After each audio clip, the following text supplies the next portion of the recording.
YouTube, it's Dimitri, and today, as you can see, I have just parts absolutely everywhere on this Fairlane project. This project is really starting to get away from here, so I'm hoping to share this. You guys can maybe provide some advice in the comments below. If not, if you are a first-time hot rod builder such as myself, you can kind of get into see kind of the thought process I have here. So I started this off, taking this off, going to do a conversion here, going to convert drum brakes up to disc brakes. Over behind this camera is a bunch of boxes, which I'll post videos for. I'm super behind in editing, but I've got a bunch of boxes from Willwood.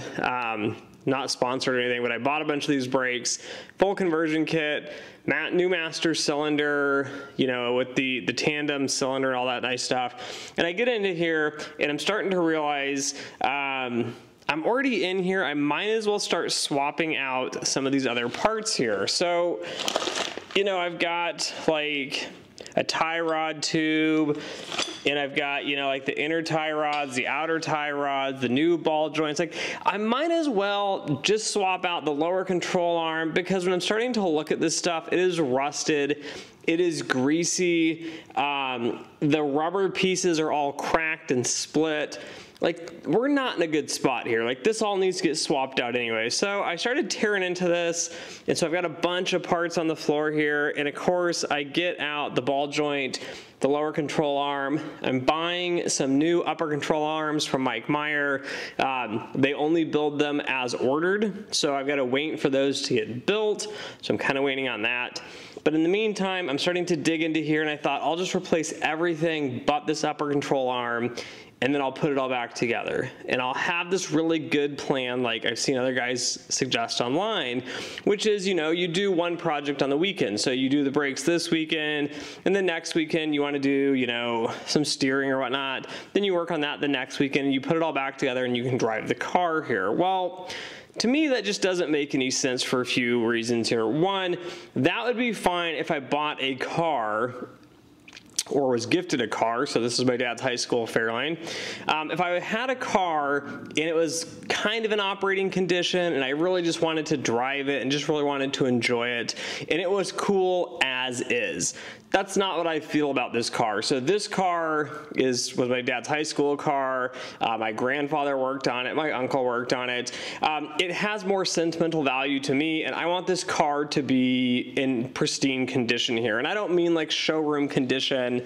I just want it to look really good. I want it to have no rust. I want it to be built like a new car that I can drive kind of like as a fun daily driver here.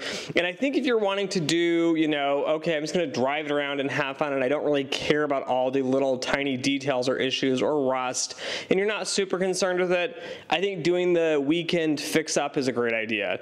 But now, as you see, as I'm getting into this, I'm starting to realize I need to fix the body. The body of the car needs to get repaired.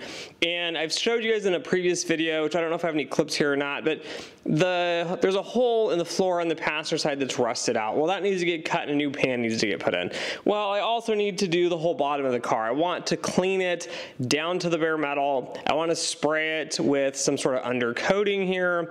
And then I want to get the body all perfectly put back together so the body is great. And then at that point, it could be easier, you know, to put new steering, new brakes, new whatever on the car. But for me, it just doesn't make any sense to like upgrade parts and pieces, and then I've got to take all of that back off to do anything. And the reality is, to do the bottom of the car, to do it the right way, you need the engine, the transmission, the panels, all the steering, suspension, like everything's got to come off the body of this car, even just to do this passenger floor pan here.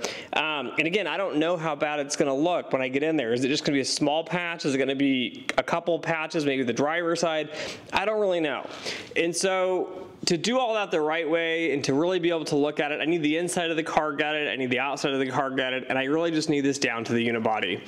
So that's kind of the update here. I think I'm going to try to get these parts halfway assembled.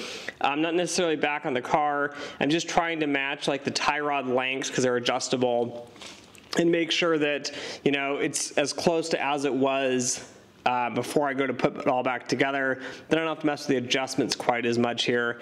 But I think we're gonna start deviating into like, let's just get the engine out of the car. Let's get it stripped down to the block. Let me drop the block off at some sort of metal shop, take a look at it. And then let me start really getting this car disassembled down to the bones, fix the body, put everything back on it. And then at that point, I can just build it from the ground up. But anyways, those are my thoughts. Again, I have the space to do it. So that's not an issue here, but I really just want to get going on this car and it's driving me nuts. But the more I look at kind of the parts and the pieces and the condition of the car, I realize it's going to need a lot of work and there's really only one way to do this, and that's going to be from the ground up. So anyways, thanks for listening. Thanks for watching. If you want to follow along and see as much of the build as I can record as possible, do subscribe, like, and share. And as always, until next time.